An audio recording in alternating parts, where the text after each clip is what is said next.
Once again welcome back to KCS classes. This is Kiran CS. പല കുട്ടികളും എന്നെ വിളിച്ച് ഒരു റിക്വസ്റ്റ് നടത്തി, പ്രോജക്റ്റ് കണ്ടൻസ് റിലേറ്റ് ചെയ്തിട്ടുള്ള മാത്രം ഒരു വീഡിയോ ഒന്ന് അപ്ലോഡ് ചെയ്യൂ. ഞാൻ ഓൾറെഡി പ്രോജക്റ്റ് കണ്ടൻസിനെ റിലേറ്റ് ചെയ്തിട്ടുള്ള ഒരു വീഡിയോ അപ്ലോഡ് ചെയ്തിട്ടുണ്ടായിരുന്നു. പക്ഷേ അതിൽ പ്രോജക്റ്റ് ടൈറ്റിലിനെ പറ്റിയിട്ടായിരുന്നു കൂടുതൽ മെൻഷൻ ചെയ്തിട്ടുണ്ടായിരുന്നത്. ഞങ്ങൾക്ക് കുറച്ചും കൂടി ഒരു ഡീറ്റെയിൽഡ് ആയിട്ടുള്ളൊരു വീഡിയോ കിട്ടിയാൽ ഉപകാരമായിരുന്നു എന്ന് പറഞ്ഞിട്ട് പലരും എന്നെ വിളിച്ചിട്ടുണ്ടായിരുന്നു. സോ അവർക്ക് വേണ്ടിയിട്ടുള്ളതാണ് ഇന്നത്തെ ഒരു വീഡിയോ. ഞാനിന്ന് ഡിസ്കസ് ചെയ്യാൻ ഉദ്ദേശിച്ചിരിക്കുന്നത് പ്രോജക്റ്റ് കണ്ടൻസിൻ്റെ എൻറ്റയർ കാര്യങ്ങളും അതിൻ്റെ എക്സ്പ്ലനേഷൻസുമാണ് ഞാൻ ഇന്നത്തെ വീഡിയോയിൽ ഡിസ്കസ് ചെയ്യാൻ ഉദ്ദേശിച്ചിരിക്കുന്നത്. സോ നമുക്ക് വീഡിയോ സ്റ്റാർട്ട് ചെയ്യാം.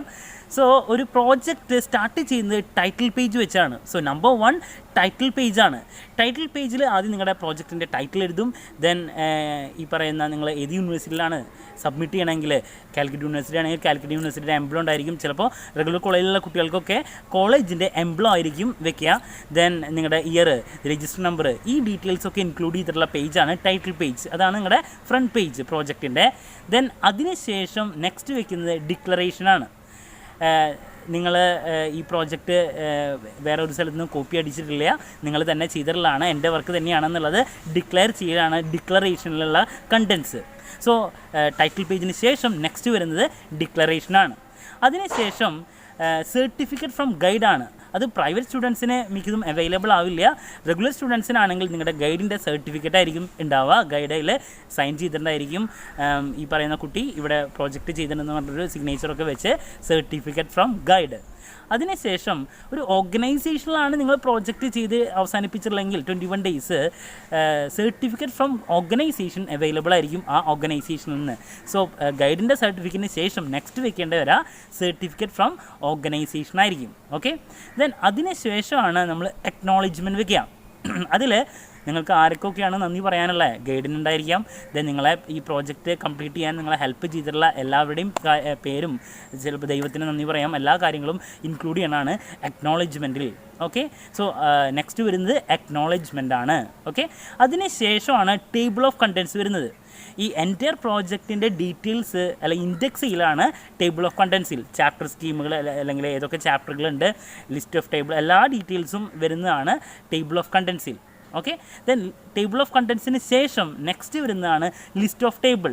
നമ്മുടെ ഈ പ്രോജക്റ്റിന് വേണ്ടിയിട്ട് നമ്മൾ എത്ര ടേബിൾ വെച്ചിട്ടുണ്ട്, ആ ടേബിൾ ഏതൊക്കെ പേജിലാണ് വരുന്നത്.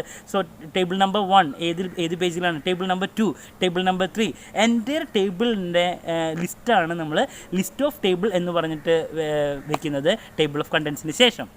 സോ അതിനുശേഷം നെക്സ്റ്റ് വരുന്നത് ലിസ്റ്റ് ഓഫ് ഗ്രാഫ്സ് ആണ്, അല്ലെങ്കിൽ ലിസ്റ്റ് ഓഫ് ഫിഗേഴ്സ്. എത്രത്തോളം ഗ്രാഫുകൾ നമ്മൾ യൂസ് ചെയ്തിട്ടുണ്ട്, അതൊക്കെ ഏത് പേജിലാണെങ്കിൽ അതിൻ്റെ ഡീറ്റെയിൽസ് ആണ് ലിസ്റ്റ് ഓഫ് ഗ്രാഫ്സ് അല്ലെങ്കിൽ ലിസ്റ്റ് ഓഫ് ഫിഗേഴ്സ് എന്ന് പറഞ്ഞിട്ട് വെക്കുന്നത്. സോ ഇത്ര കാര്യങ്ങൾക്ക് നമ്മൾ പേജ് നമ്പർ ഒന്നും കൊടുക്കില്ല. ഇതുവരെ നമ്മുടെ പ്രോജക്റ്റിൻ്റെ ചാപ്റ്റേഴ്സ് സ്റ്റാർട്ട് ചെയ്തിട്ടില്ല.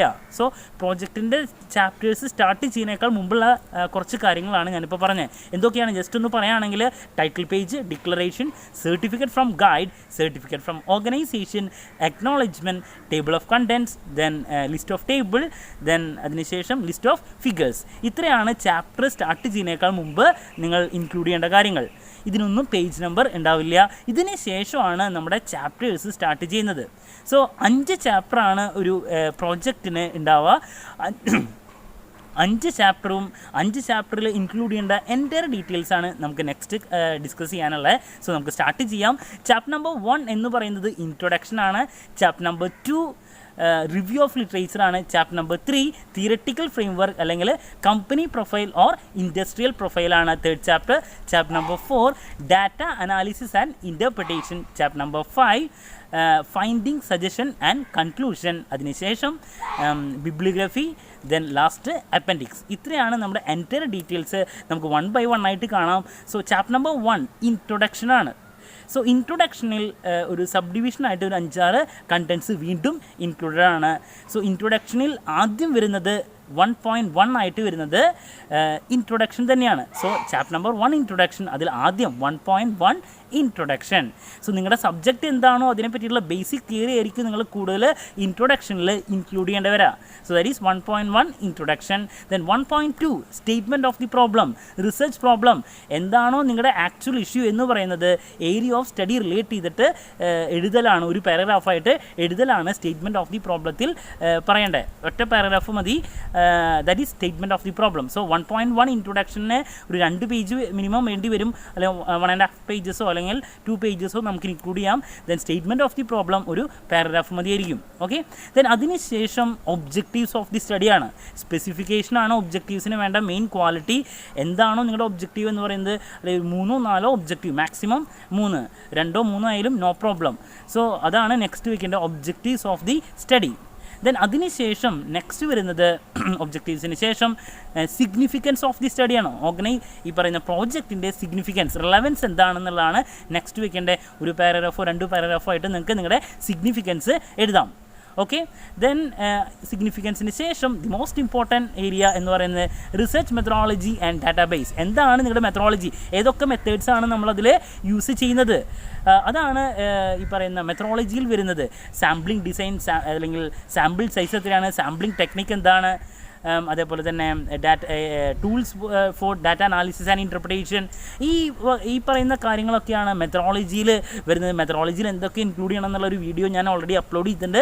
നിങ്ങൾക്കത് ചെക്ക് ചെയ്യുകയാണെങ്കിൽ മെത്തഡോളജിയുടെ ഫുൾ കണ്ടൻറ്റ്സ് അവൈലബിൾ ആയിരിക്കും. So that is methodology. മെത്തഡോളജിക്ക് ശേഷം അവസാനം ചാപ്റ്റർ നമ്പർ 1 വരുന്നതാണ് limitations of the study. Limitations എപ്പോഴും വർക്ക് ചെയ്തതിന് ശേഷം മാത്രമാണ് നിങ്ങൾ എഴുതാൻ പാടുള്ളൂ. സോ ഇത്ര കണ്ടൻറ്റ്സ് ആണ് നിങ്ങളുടെ ഇൻട്രൊഡക്ഷൻ ചാപ്റ്ററിൽ വരുന്നത്. Number 1.1 introduction, 1.2 statement of the problem, 1.3 objectives of the study, 1.4 significance of the study, 1.5 methodology and database, 1.6 limitations of the study. ഇത്ര ഡീറ്റെയിൽസ് ആണ് ചാപ്റ്റർ നമ്പർ 1 വരുന്നത്. Moving to next chapter, chapter number 2 review of literature. നിങ്ങൾ പലപ്പോഴും chapter number 1 ആദ്യം എഴുതണമെങ്കിലും review വെച്ചിട്ടാണ് നിങ്ങളുടെ project എപ്പോഴും start ചെയ്യേണ്ടത്. റിവ്യൂവിന് എത്രത്തോളം ഇമ്പോർട്ടൻസ് നിങ്ങൾ കൊടുക്കണം. സോ സെക്കൻഡ് ചാപ്റ്ററാണ് റിവ്യൂ ഓഫ് ലിറ്ററേച്ചർ. നിങ്ങളുടെ ടൈറ്റിൽ ഇതിനേക്കാൾ മുമ്പ് ആരൊക്കെ ചെയ്തിട്ടുണ്ട്, അവരുടെ കൺക്ലൂഷൻ എന്താണ്, അവരുടെ സമ്മറി എന്താണ്, സമ്മപ്പ് എന്താണെന്നുള്ളതാണ് നമ്മൾ റിവ്യൂവിൽ കാണിക്കുക.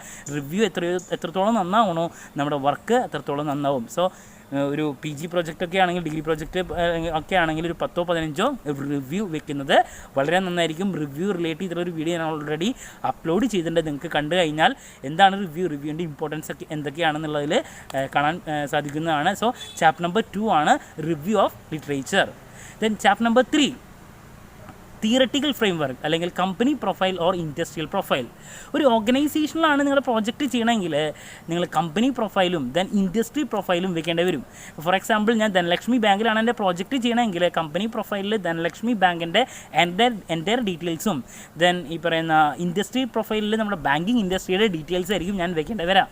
ഇനി ഒരു കമ്പനിയിലല്ല, ഒരു കോമൺ ആയിട്ടുള്ളൊരു പ്രോബ്ലം, എന്തെങ്കിലും ഇഷ്യൂ ആണ് ഞാൻ ചെയ്യണമെങ്കിൽ തിയററ്റിക്കൽ ഫ്രെയിംവർക്കാണ് നമ്മളവിടെ വെക്കേണ്ടി വരാം. എന്താണോ എൻ്റെ ആക്ച്വൽ ഇഷ്യൂ അതിനെ റിലേറ്റ് ചെയ്തിട്ടുള്ള തിയറീസ് ആയിരിക്കും ഞാൻ എന്ത് ചെയ്യേണ്ടി വരാം, വെക്കേണ്ടി വരാം.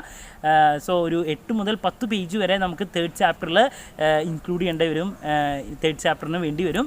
സോ ഫസ്റ്റ് ചാപ്റ്ററിൻ്റെ ഡീറ്റെയിൽസ് ഞാൻ പറഞ്ഞു. സെക്കൻഡ് ചാപ്റ്റർ റിവ്യൂ ഒരു 10-15 റിവ്യൂ വെക്കേണ്ടി വരും. ദെൻ ഒരു 3-4 പേജായിട്ട് ദെൻ തേർഡ് ചാപ്റ്ററിൽ ഒരു 8 മുതൽ 10 പേജ് വരെ നമുക്ക് ഇൻക്ലൂഡ് ചെയ്യാം ഈ പറയുന്ന തിയററ്റിക്കൽ ഫ്രെയിംവർക്ക്. അല്ലെങ്കിൽ കമ്പനിയിലാണ് ചെയ്യണമെങ്കിൽ company profile and industrial profile. Then moving to fourth chapter ആണ് നമ്മുടെ main chapter, data analysis and interpretation. നമ്മൾ കളക്ട് ചെയ്തിട്ടുള്ള ഡാറ്റ അനലൈസ് ചെയ്യുകയാണ്. അത് പ്രൈമറി ഡാറ്റ വെച്ച് കളക്ട് ചെയ്ത് ക്വസ്റ്റ്യൻ്റെ ഹെൽപ്പോട് കൂടി ആണെങ്കിൽ ആ രീതിയിൽ, ഇനിയിപ്പോൾ സെക്കൻഡറി ഡാറ്റയുടെ ബേസിൽ നടത്തിയുള്ള ഒരു ഫിനാൻഷ്യൽ പെർഫോമൻസ് ഒക്കെ ആണെങ്കിൽ ആ രീതിയിൽ നമ്മൾ ചെയ്യേണ്ടി വരും. സോ നമ്മുടെ മെയിൻ അനാലിസിസ് നടക്കുന്നത് ഫോർത്ത് ചാപ്റ്ററിലാണ്. സോ അവിടെയാണ് നമ്മുടെ ഗ്രാഫിക്കൽ റെപ്രസെൻറ്റേഷനും നമ്മുടെ ഒരു ഇൻ്റർപ്രിട്ടേഷനും കാര്യങ്ങളൊക്കെ കൊടുക്കുന്നത്. സോ ഫോർത്ത് ചാപ്റ്ററാണ്. നമ്മൾ എന്താണോ ചെയ്തെന്നുള്ളത് നമുക്ക് കാണാൻ പറ്റുന്നത് ഫോർത്ത് ചാപ്റ്ററിലാണ്. ഓക്കെ, സോ പ്രൈമറി ഡാറ്റ ഒക്കെ വെച്ച് ചെയ്യുകയാണെങ്കിൽ SPSSൻ്റെ ഹെൽപ്പോട് കൂടി ചിലർ എക്സലിൻ്റെ ഹെൽപ്പോട് കൂടിയൊക്കെ ആയിരിക്കും അനാലിസിസ് നടത്തുക. So that's about 4th chapter. Then data analysis and interpretation. Moving to last chapter 5th ചാപ്റ്ററാണ് ഫൈൻഡിങ്, സജഷൻ ആൻഡ് കൺക്ലൂഷൻ. നമ്മുടെ 4th ചാപ്റ്ററിൽ നമുക്ക് കിട്ടിയില്ല ഇൻ്റർപ്രിട്ടേഷൻ്റെ ബേസിലാണ്. ദെൻ ഒബ്ജക്റ്റീവ്സിനെ നമ്മൾ ഈ ഇൻ്റർപ്രിട്ടേഷനുമായിട്ട് റിലേറ്റ് ചെയ്തിട്ടാണ് നമ്മൾ 5th ചാപ്റ്ററിൽ നമ്മുടെ ഫൈൻഡിങ്സ് എഴുതുക. ഒരു 8 or 10 ഫൈൻഡിങ്സ് നമുക്ക് എന്ത് ചെയ്യേണ്ടി വരും, അവിടെ കാണിക്കേണ്ടി വരും. ദെൻ ആ ഫൈൻഡിങ്സിന് ശേഷം നമ്മൾ നെക്സ്റ്റ് 5th ചാപ്റ്ററിൽ അതിൻ്റെ സജഷൻസ് പോയിൻ്റ് ഔട്ട് ചെയ്തിട്ട് ഒരു 7 or 8 or 10 സജഷൻസ് നമ്മൾ വെക്കേണ്ടി വരും. നമ്മുടെ വർക്ക് റിലേറ്റ് ചെയ്തിട്ടുള്ള ഫൈൻഡിങ്സും അതിനെ റിലേറ്റ് ചെയ്തിട്ടുള്ള സജഷൻസും മാത്രമേ വെക്കാൻ പാടുള്ളൂ. സ്പെസിഫിക് സജഷൻസ് ആയിരിക്കണം. ഒരു കാരണവശാലും ആ ടോപ്പിക്കിനെ റിലേറ്റ് ചെയ്തിട്ടുള്ള ഒരു ജനറൽ സജഷൻ നിങ്ങൾ ഇൻക്ലൂഡ് ചെയ്യാൻ പാടില്ല. ഓക്കെ, എന്തുകൊണ്ട് ഈ സജഷൻ വെച്ചു എന്നൊരു ക്വസ്റ്റ്യൻ വരാണെങ്കിൽ വൈ വെക്കുക നിങ്ങൾക്ക് പറയാൻ പറ്റണം, ഇങ്ങനൊരു ഫൈൻഡിങ്സ് ഉണ്ടായിരുന്നു, അതുകൊണ്ടാണ് ഇതിനെ റിലേറ്റ് ചെയ്തിട്ടുള്ള ഒരു സജഷൻ ഞാനിത് കൊടുത്തത്. ഓക്കെ, ദെൻ നെക്സ്റ്റ് ലാസ്റ്റ് വരുന്നതാണ് കൺക്ലൂഷൻ. വേണമെങ്കിൽ കൺക്ലൂഷൻ കഴിഞ്ഞിട്ട് ഇത് 2 എഴുതിയാലും മതി. So conclusion, findings and suggestion, ഇത്ര കാര്യങ്ങളാണ് നമ്മുടെ 5th ചാപ്റ്ററിൽ വരുന്ന 5.1 ഫൈൻഡിങ്സ്, 5.2 സജഷൻ, 5.3 കൺക്ലൂഷൻ ഒരു പാരഗ്രാഫോ അല്ലെങ്കിൽ ഒരു 3/4 പാരഗ്രാഫോ മതി ഒരു പേജിൻ്റെ, ഇറ്റ്സ് ഇനഫ്. സോ ഇതാണ് നമ്മുടെ പ്രോജക്റ്റിൻ്റെ 5 ചാപ്റ്ററുകൾ. ഓക്കെ, അതിനുശേഷം അപ്പോൾ ഈ 5 ചാപ്റ്ററിന് മാത്രമേ നിങ്ങൾ പേജ് നമ്പർ കൊടുക്കേണ്ട കാര്യമുള്ളൂ. പേജ് നമ്പർ വേറെ ഒറ്റ അല്ലെങ്കിൽ ഇതിനെക്കാട്ട് മുമ്പും വെക്കില്ല, ഈ 5 ചാപ്റ്ററിന് ശേഷവും വെക്കാൻ പാടില്ല. സോ 5 ചാപ്റ്ററിന് ശേഷം നെക്സ്റ്റ് വരുന്നത് ബിബ്ലിയോഗ്രഫിയാണ്. നിങ്ങൾ എവിടെ നിന്നൊക്കെയാണ് നിങ്ങളുടെ ഡാറ്റ കളക്ട് ചെയ്തിട്ടുള്ളത്, ഏതൊക്കെ സോഴ്സിൽ നിന്നാണ്, വെബ്സൈറ്റ് ഏതൊക്കെയാണ്, ബുക്സ് ഏതൊക്കെയാണ്, എൻറ്റയർ ഡീറ്റെയിൽസ്, അതുപോലെ തന്നെ ജേണൽസ് ഏതൊക്കെയാണ്, എൻറ്റയർ ഡീറ്റെയിൽസ് ഇൻക്ലൂഡ് ചെയ്യണതാണ് ബിബ്ലിയോഗ്രഫിയാണ് നെക്സ്റ്റ് വരുന്നത്. അതിന് പേജ് നമ്പറിൻ്റെ ആവശ്യം ഇല്ല. ബിബ്ലിയോഗ്രഫിക്ക് ശേഷം അവസാനം വരുന്നതാണ് അപ്പൻഡിക്സ്. അപ്പൻഡിക്സിലാണ് നമ്മൾ ക്വസ്റ്റ്യർ വെച്ചിട്ടാണോ നമ്മൾ കളക്ട് ചെയ്തിട്ടുള്ളതെങ്കിൽ ക്വസ്റ്റ്യർ വെക്കും. ദെൻ ഫിനാൻഷ്യൽ പെർഫോമൻസ് ഒക്കെ ആണെങ്കിൽ 5 കൊല്ലത്തെ ഇൻകം സ്റ്റേറ്റ്മെൻറ്റും ബാലൻസ് ഷീറ്റും ആയിരിക്കും നമ്മളവിടെ ഇൻക്ലൂഡ് ചെയ്യേണ്ടി വരിക.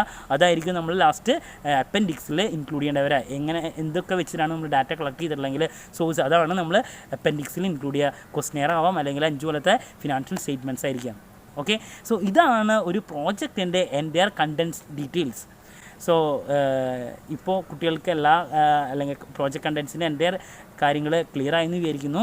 സോ ഇനി പ്രോജക്റ്റിനെ റിലേറ്റ് ചെയ്തിട്ടുള്ള എന്ത് കാര്യങ്ങളുണ്ടെങ്കിലും നിങ്ങൾക്ക് കമൻറ്റ് സെക്ഷനിലൂടെ എന്നോട് ചോദിക്കാം. അതിനെ റിലേറ്റ് ചെയ്തിട്ടുള്ള വീഡിയോ ഞാൻ അപ്ലോഡ് ചെയ്യുന്നതായിരിക്കും. So once again thank you. This is Kiran CS signing off. Have a nice day. Thank U.